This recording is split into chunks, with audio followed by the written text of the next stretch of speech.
뭉이모 TV 구독, 좋아요 눌러주세요. 8장 마법약 교수. 저기 있잖아, 봐봐. 어디? 저 키 큰 빨간 머리 옆에 안경 쓴 애? 얼굴 봤어? 흉터는? 소곤거림은 다음날 해리가 기숙사 침실을 나선 순간부터 그를 따라다녔다. 아이들은 해리를 한번 보겠다며 까치발을 들고 교실 밖에 늘어서 있거나 복도에서는 갔던 길을 되돌아와 해리를 지나치면서 빤히 쳐다보기도 했다. 해리는 그들이 그러지 말았으면 싶었다. 교실을 찾는데 온 정신을 집중해야 했기 때문이었다. 호그와트에는 모두 142군데의 계단이 있었다. 넓고 부드럽게 구부러진 계단, 좁고 곧 무너질 것 같은 계단, 금요일에는 다른 곳으로 통하는 계단, 올라가다 보면 중간에 단 하나가 사라져버려서 기억해 두었다가 뛰어넘어야 하는 계단도 있었다. 게다가 공손하게 부탁하거나 특정한 곳을 간지럽히지 않으면 열리지 않는 문도 있었고, 사실은 문이 아닌데 그냥 단단한 벽이 문인 척하는 곳도 있었다. 더구나 모든 것이 시시때때로 자리를 옮겨 다니는 것처럼 보였기 때문에 처음 위치를 기억하기가 굉장히 어려웠다. 초상화 속 사람들은 끊임없이 서로를 방문했고 해리가 보기에는 갑옷들도 걸어다니는 게 틀림없었다. 유령들도 도움이 되지 않기는 마찬가지였다. 문을 열려는데 유령 중 하나가 갑자기 그 문을 뚫고 나오면 화들짝 놀라기 마련이었다. 목이 달랑달랑한 닉은 그리핀도르 학생들에게 언제나 기꺼이 옳은 방향을 알려주었지만 폴터가이스트 피브스를 만나는 건 안 그래도 수업에 늦었는데 잠긴 문 두 곳과 속임수 계단 한 군데에 걸려드는 것과 맞먹는 일이었다. 피브스는 폐지가 들어있는 쓰레기통을 학생들 머리 위에 쏟아버리거나 발밑에 깔린 깔개를 잡아당기고 분필 조각을 던지고 모습을 감춘 채 살금살금 뒤따라와 코를 꽉 잡고서는 내 코 가져갔다 하고 소리를 지르곤 했다. 가능한 일인지는 모르겠지만 피브스보다도 더 안 좋은 게 있다면 바로 건물 관리인인 아거스 필치였다. 해리와 론은 다름 아닌 첫날 아침부터 필치의 노여움을 사게 되었다. 그들은 어떤 문을 억지로 열려다가 필치의 눈에 띄었는데 알고 보니 그 문은 불행하게도 금지된 4층 복도로 가는 입구였다. 길을 잃었다는 두 사람의 말을 믿을 생각이 없었던 필치는 해리와 론이 일부러 그곳에 침입하려 했다 확신하고 그들을 지하 감옥에 가둬버리겠다고 위협했다. 두 사람은 마침 근처를 지나던 퀴럴 교수 덕분에 간신히 빠져나왔다.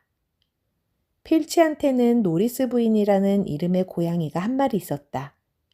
필치와 꼭 닮은 툭 튀어나온 등불 같은 눈을 가진 비쩍 마른 옅은 갈색 고양이였다.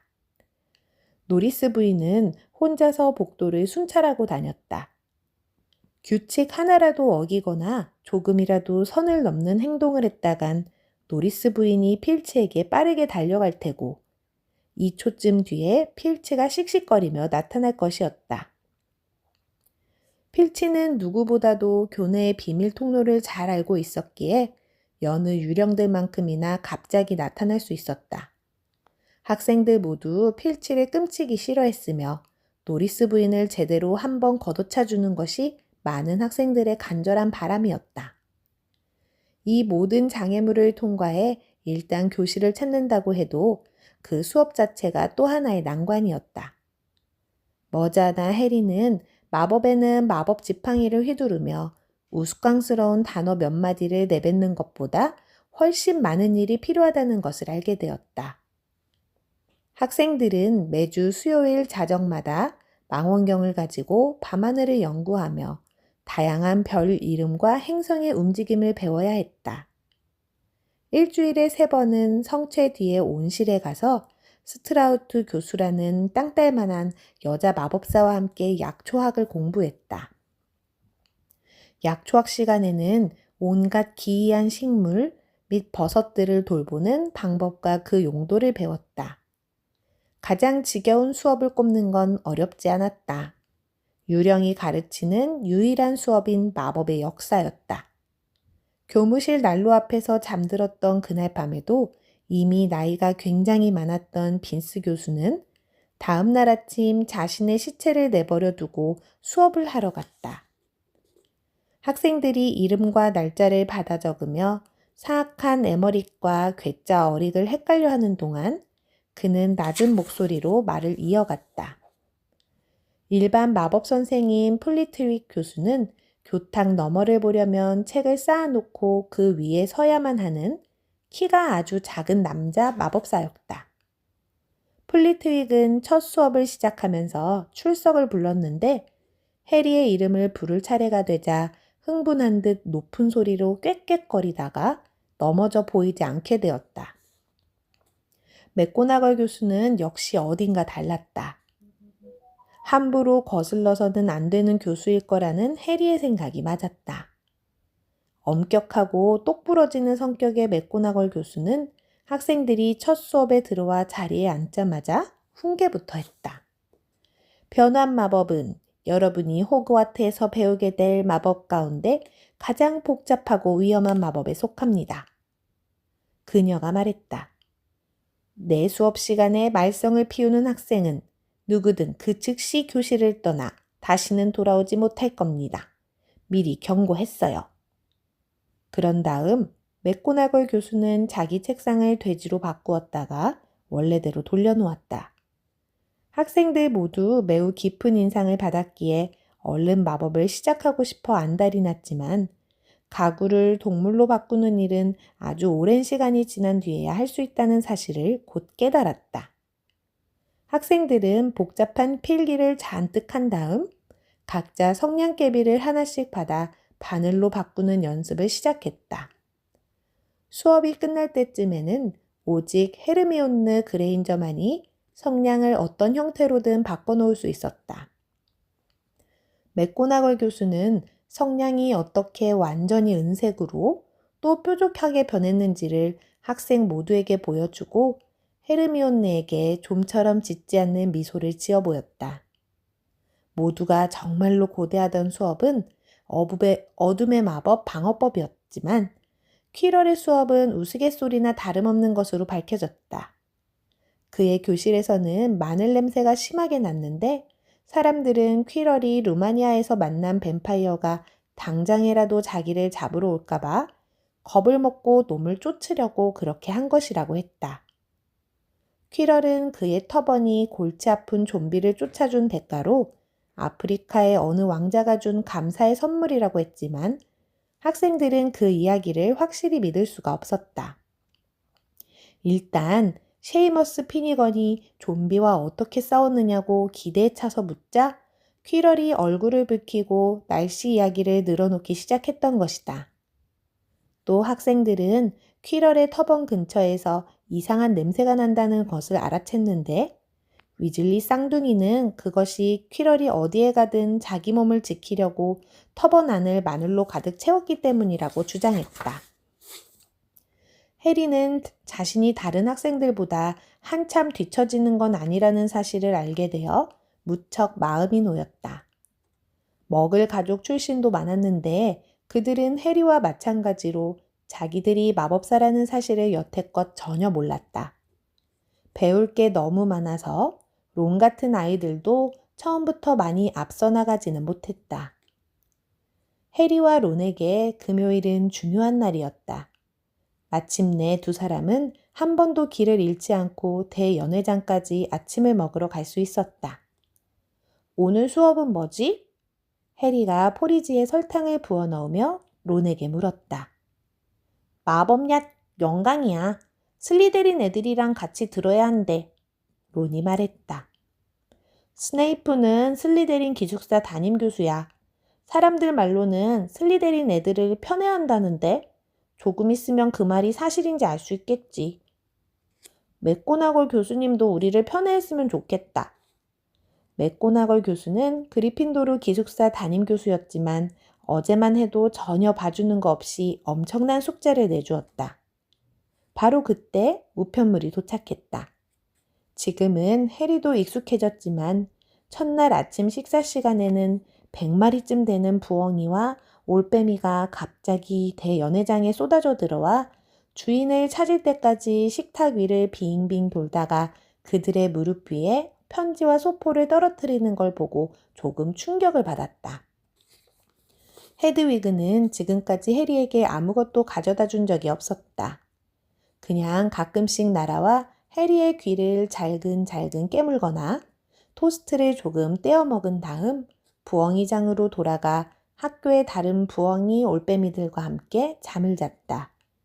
하지만 오늘 아침에는 헤드위그가 마멀레이드 그릇과 설탕 그릇 사이에 사뿐히 내려앉더니 해리의 접시에 편지를 떨어뜨렸다. 해리는 곧바로 편지를 뜯어보았다. 해리에게 금요일 오후에는 수업이 없는 걸로 안다. 3시쯤 와서 나랑 차 한잔 하지 않을래? 학교에서 보낸 첫 주가 어땠는지 아주 궁금하구나. 헤드위그 통해서 답장 바란다. 해그리드. 해리는 론의 기펜을 빌려 편지 뒷면에 네, 꼭 만나요 라고 휘갈겨 쓴 다음 헤드위그를 다시 날려보냈다. 해그리드와 차를 마신다는 기대할 만한 일이 생겨서 다행이었다. 알고 보니 마법약 수업은 지금까지 일어난 일 중에 최악이었기 때문이다. 개강 연회에서 해리는 스네이프 교수가 자신을 싫어한다는 느낌을 받았다. 마법약 첫 수업이 끝났을 때 해리는 자신의 생각이 틀렸다는 것을 깨달았다. 스네이프는 해리를 싫어하지 않았다. 그는 해리를 증오했다. 마법약 수업은 지하 감옥으로 쓰던 방 중 한 곳에서 진행됐다. 그곳은 성의 지상층보다 추웠으며 사방 벽에 늘어선 유리병 속에 둥둥 떠있는 절여진 동물들이 아니더라도 상당히 으스스했다. 스네이프도 플리트윅처럼 출석을 부르는 것으로 수업을 시작했고 역시 플리트윅처럼 해리의 이름에서 잠깐 멈췄다. 아, 그래. 스네이프가 조용히 말했다. 해리포터, 우리의 새로운 유명 인사로군. 드레이코 말포이와 그의 친구 크레브, 고일이 손으로 입을 가리고 기분 나쁘게 낄낄거렸다. 스네이프는 출석을 다 부르고 나서 학생들을 바라보았다. 스네이프의 눈은 해그리드처럼 검었지만 해그리드의 눈이 품고 있는 온기는 어디에서도 찾아볼 수 없었다. 차갑고 공허하고 어두운 터널을 생각나게 하는 눈이었다. 여러분은 마법약 만들기라는 정밀한 과학이자 정확한 기술을 배우고자 이 자리에 모였다. 스네이프가 이야기를 시작했다. 그의 목소리는 속삭이는 것보다 조금 큰 정도였지만 모두가 한마디 한마디를 놓치지 않고 귀를 기울였다. 맥고나걸 교수처럼 스네이프도 별다른 노력 없이 학생들을 조용하게 만드는 능력을 갖고 있었다.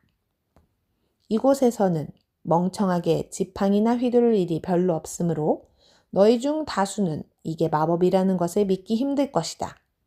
나는 너희가 희미하게 빛나는 연기를 내며 부드럽게 끓어오르는 솥단지의 아름다움이나 사람의 혈관을 타고 몰래 스며들어 정신을 사로잡고 감각을 흐트러뜨리는 액체의 섬세한 힘을 진정으로 이해할 거라고는 기대하지 않는다. 하지만 나는 너희에게 유리병 하나에 명성을 담아내고 솥으로 영광을 끓이고 심지어는 약병 마개로 죽음을 막는 방법을 알려줄 수 있다. 너희가 평소 내가 가르쳐야 했던 멍청이들만큼 머리가 나쁘지 않다면 말이지만 이 짧은 연설이 끝나자 더 조용해졌다. 해리와 론은 눈썹을 치켜들고 눈짓을 교환했다. 헤르미온느 그레인저는 의자에서 거의 일어날 것 같은 자세였다. 자신이 멍청이가 아니라는 걸 필사적으로 증명해 보이고 싶은 모양이었다. 포터! 스네이프가 갑자기 말했다. 아스포델 뿌리가루를 약수 우린물에 넣으면 뭐가 되지? 뭔 뿌리나 가루를 뭔 우린물에 넣는다고? 해리는 론을 힐끗 보았다. 론 역시 당황한 표정이었다. 헤르미온느의 손이 머리 위로 번쩍 올라갔다. 모르겠습니다, 교수님. 해리가 말했다. 스네이프의 입꼬리가 비틀어지며 그 얼굴에 비웃음이 번졌다. 쯧쯧, 명성이 전부가 아니라는 건 분명하군. 스네이프는 헤르미온느의 손을 무시했다. 다시 해보지, 포터. 내가 베조아르를 찾아오라고 하면 어디를 살펴보겠나? 헤르미온느가 앉은 자세에서 머리 위로 최대한 높이 손을 뻗었지만 해리는 베조아르가 뭔지 어렴풋이나마 알 수가 없었다. 해리는 키득거리느라 부들부들 떠는 말포이, 그래브, 고이를 보지 않으려고 애썼다. 잘 모르겠습니다, 교수님. 수업에 들어오기 전에 책 한번 펴볼 생각을 안 했나 보군. 포터. 해리는 애써 저 차가운 눈을 계속 똑바로 바라보았다. 더즐린의 집에 있을 때 해리는 분명히 책을 훑어보았다. 그래도 그렇지. 1000가지 마법 약초와 버섯을 어떻게 다 기억한단 말인가. 스네이프는 여전히 헤르미온느의 부들부들 떨리는 손을 무시하고 있었다. 그렇다면 투구꽃과 밭꽃의 차이는 뭐지, 포터? 이 질문에 헤르미온느는 아예 자리에서 일어나 지하 감옥 천장에 닿도록 손을 들고 있었다. 모르겠습니다. 해리가 조용히 말했다. 헤르미온느는 아는 것 같은데 한번 물어보시죠. 몇몇이 웃었다. 셰이머스는 해리와 눈이 마주치자 한쪽 눈을 찡긋했다. 하지만 스네이프는 재밌어하지 않았다. 앉아. 스네이프가 헤르미온느에게 쏘아붙였다. 참고하길 바란다, 포터. 아스포델과 약숙을 섞으면 살아있는 죽음의 물약이라고 불리는 아주 강력한 수면 마법약이 만들어진다. 베조아르는 염소의 위에서 채취한 돌로 그걸 쓰면 대부분의 독이 듣지 않게 된다. 투구꽃과 밭꽃에 대해 말해주자면 둘은 같은 식물로 백부자라고도 불린다. 뭐하고 있지? 어째서 다들 받아 적지 않는 거지? 모두가 갑자기 기펜과 양피지를 뒤적거렸다. 그 소음 너머로 스네이프가 말했다. 그리고 너의 건방진 태도 때문에 그리핀도르 기숙사는 1점 감점이다, 포터. 마법약 수업이 계속되는 동안 그리핀도르의 상황은 나아지지 않았다. 스네이프는 학생들을 모두 둘씩 짝지어 종기를 치료하는 데 쓰는 간단한 마법약을 혼합하도록 했다. 그는 긴 검은색 망토자락으로 이곳 저곳을 쓸고 다니며 학생들이 마른 쐐기풀에 무게를 달고 뱀의 송곳니를 빻는 모습을 지켜보는 내내 모두를 나무랐지만 그의 마음에 든 듯한 말포이만은 예외였다. 산성을 띤 녹색 연기와 시끄럽게 슉하는 소리가 지하 감옥을 가득 채웠을 때도 그는 모두에게 말포이가 뿔 달팽이를 얼마나 완벽하게 우려냈는지 보라는 얘기만 하고 있었다. 어찌된 일인지 네빌이 셰이머스의 솥을 녹여 일그러뜨리는 바람에 돌바닥에 물약이 쏟아져 학생들의 신발에 구멍을 내버렸다. 잠시 뒤 학생 모두가 의자 위에 올라섰다. 솥이 망가지면서 물약을 뒤집어 쓴 네빌은 팔다리에 온통 벌겋게 곪은 종기가 돋자 아파서 신음했다. 멍청한 녀석. 스네이프가 마법 지팡이를 단 한 번 휘둘러 쏟아진 물약을 치우면서 으르렁거렸다. 솥에 불을 끄기 전에 호저에 가시를 넣었지? 코 전체에 종기가 돋아나기 시작하자 네빌이 훌쩍거렸다. 병동으로 데려가라. 스네이프가 쉐이머스에게 내뱉더니 네빌의 옆자리에서 작업하고 있던 해리와 론을 돌아보았다. 너 포터, 가시를 넣지 말라는 얘기를 왜 안 해줬지? 저 녀석이 제대로 하지 못하면 네가 상대적으로 더 나아 볼 거라고 생각했나? 너 때문에 그리핀도르는 1점 더 감점이다. 너무도 불공평한 일이라 해리는 말대꾸하려고 입을 열었지만 론이 솥 뒤에서 해리를 툭 쳤다. 그러지 마. 론이 웅얼거렸다. 스네이프는 아주 고약한 짓도 할 수 있다고 들었어. 1시간 뒤 지하 감옥에서 올라왔을 때 해리는 머리가 혼란스럽고 기분이 좋지 않았다. 첫 주에 그리핀도르 점수를 2점이나 까먹다니. 스네이프는 왜 그렇게 해리를 싫어하는 걸까? 기운내, 론이 말했다. 스네이프는 프레드랑 조지한테서도 항상 점수를 깎으니까. 해그리드 만나러 갈 때 나도 같이 가도 돼? 3시 5분 전 둘은 성을 나서서 교정을 걸어갔다. 해그리드는 금지된 숲 가장자리에 있는 조그만 나무집에서 살았다. 석궁 하나와 방수용 덧신이 현관 앞에 놓여 있었다. 해리가 문을 두드리자 안에서 정신없이 발톱으로 긁어대는 소리와 쿵쿵 울리는 듯한 개 짖는 소리가 몇 차례 났다. 이어서 해그리드의 목소리가 밖에까지 울려 퍼졌다. 물러서 팽! 물러서라고! 문이 열리자 문틈으로 수염이 덥수룩한 해그리드의 커다란 얼굴이 나타났다. 잠깐만, 해그리드가 말했다. 물러서 팽! 해그리드는 집채만한 검은색 사냥개의 목줄을 놓치지 않으려고 용을 쓰면서 두 사람을 들여보내 주었다. 단칸짜리 오두막이었다. 햄과 껌고기가 천장에 걸려있고 구리 주전자는 난로 위에서 부글부글 끓고 있었으며 구석에는 조각보 이불이 덮인 어마어마하게 큰 침대가 있었다. 편하게 있어라. 해그리드가 팽을 풀어주며 말했다. 팽은 그대로 론에게 달려들어 그의 귀를 핥기 시작했다. 해그리드가 그렇듯 팽도 보기만큼 사납지 않은 게 분명했다. 얘는 론이에요. 해리가 해그리드에게 말했다. 해그리드는 끓는 물을 커다란 찻주전자에 붓고 롯케이크를 접시에 담았다. 너도 위즐리구나? 해그리드가 론의 주근깨를 힐끗 보며 말했다.